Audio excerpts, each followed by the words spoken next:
पौराणिक काल की वो 5 कन्याएं जिन्हें मिला आजीवन अविवाहित रहने का वरदान, संतान होने पर रहीं कुंवारी।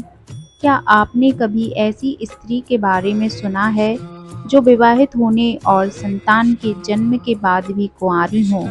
लेकिन पौराणिक काल में ऐसी दिव्य कन्याएं थीं जो आजीवन कुंवारी कन्या के समान मानी गईं। हिंदू धर्म में देवियों से कई कथा कहानियां, मान्यताएं और परंपराएं जुड़ी हैं।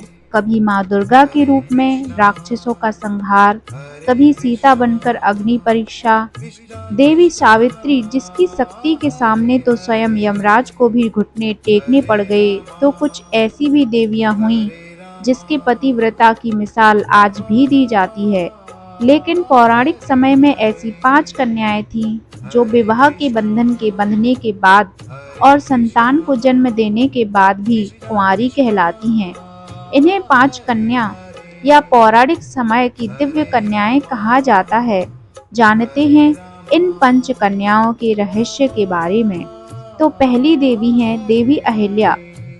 अहिल्या देवी वाल्मीकि रामायण के बाल कांड में देवी अहिल्या का जिक्र मिलता है। अहिल्या रूपवान होने के साथ ही संस्कारी, सुशील और पतिव्रता नारी थी। अहिल्या का विवाह ऋषि गौतम के साथ हुआ। शास्त्रों के अनुसार ऋषि गौतम एक बार स्नान करने के लिए प्रातः काल आश्रम से बाहर गए थे। तभी शची के पति इंद्र ने अहिल्या के साथ छल पूर्वक कुकर्म किया। जब इस बात का पता ऋषि गौतम को चला तो उन्होंने इंद्र और अहिल्या दोनों को श्राप दे दिया। देवी अहिल्या ने ऋषि गौतम से क्षमा याचना भी की और कहा कि इसमें उसका कोई दोष नहीं है, लेकिन गौतम ऋषि नहीं माने और अहिल्या को श्राप दिया कि तुम शिला बनकर निवास करोगी। त्रेता युग में जब श्री विष्णु राम अवतार लेंगे तब उनके चरण रज से ही तुम्हारा उद्धार होगा। इसके बाद भगवान राम द्वारा अहिल्या का उद्धार किया गया और वह आजीवन कुंवारी कहलाईं।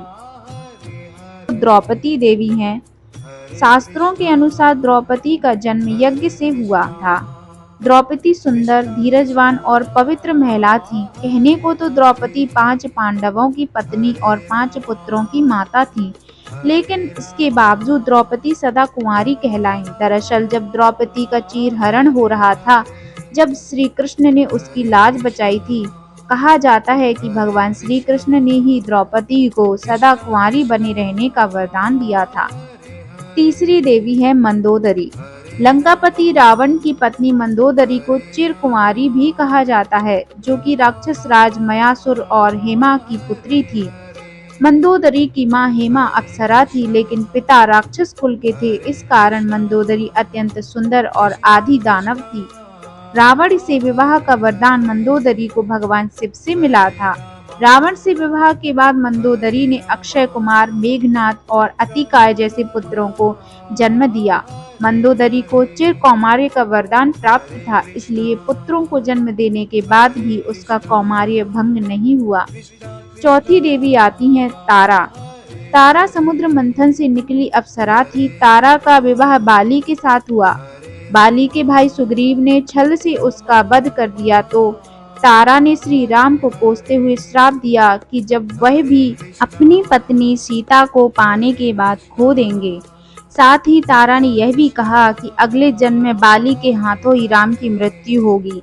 इसके बाद द्वापर युग में भगवान विष्णु ने भगवान कृष्ण के रूप में जन्म लिया और उनके इस अवतार का अंत भीलजरा नामक शिकारी के हाथों हुआ था, जो कि बाली का ही दूसरा जन्म था। तारा को भी आजीवन कुंवारी रहने का वरदान प्राप्त था।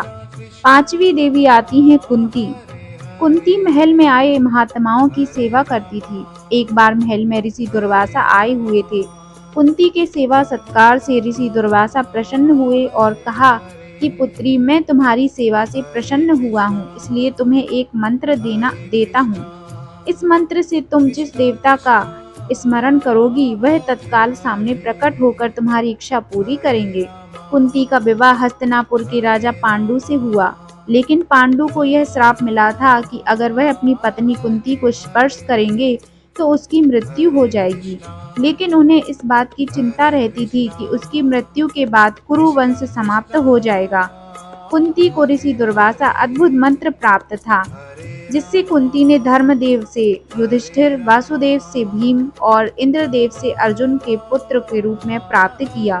इस तरह देवताओं से संतान प्राप्ति के बाद भी कुंती का कौमार्य पवित्र माना गया है।